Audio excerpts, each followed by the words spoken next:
मैं आपको ये कहना चाहता हूँ कि जो वक्फ बोर्ड है ये अपने आप में संविधान की व्यवस्था के विपरीत है। जो 1954 में वक्फ बोर्ड का कानून बनाया गया ये एंटी कॉन्स्टिट्यूशनल है। देश की 10 करोड़ जनता ने वक्फ बोर्ड एक्ट रिपील करने की रिक्वेस्ट की, लेकिन उसे रिपील नहीं किया गया।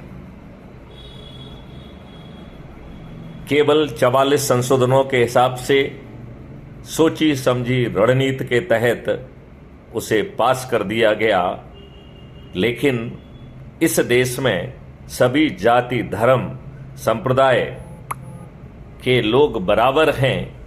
संवैधानिक के इस अधिकार को इन दुष्ट राजनेताओं के द्वारा दिन प्रतिदिन रौंदा जा रहा है। मैं माननीय नरेंद्र मोदी और अमित शाह जी से कहना चाहूँगा कि अभी भी कुछ नहीं बिगड़ा है, वक्फ बोर्ड एक्ट को रिपील किया जाए। मैं ये भी कहना चाहता हूँ ऐसे प्रकरणों में तत्काल संज्ञान लेते हुए उन टावर से कितने लोग वहाँ पर थे, ये जो मोबाइल से वहाँ वीडियो बना रहे थे, उनकी प्रेजेंस को मैप किया जाए।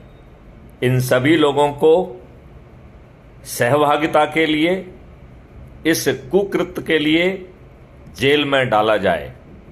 यदि आवश्यकता है तो इसके लिए सख्त कानून बनाया जाए जिसमें संपत्ति जब्त करने का प्रावधान भी सम्मिलित किया जाए।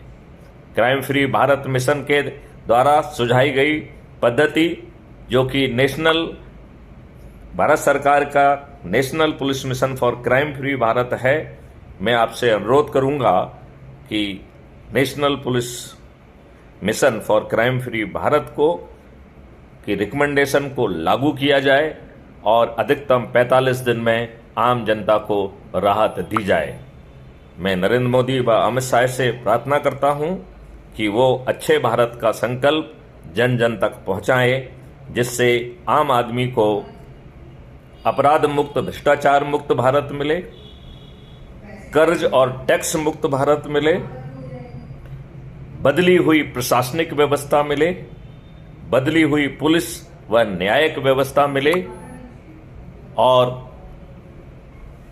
बदला हुआ जैविक संसार मिले। ऐसा करने से देश का कल्याण होगा। जय हिंद, जय भारत, वंदे मातरम, जय गुरुदेव।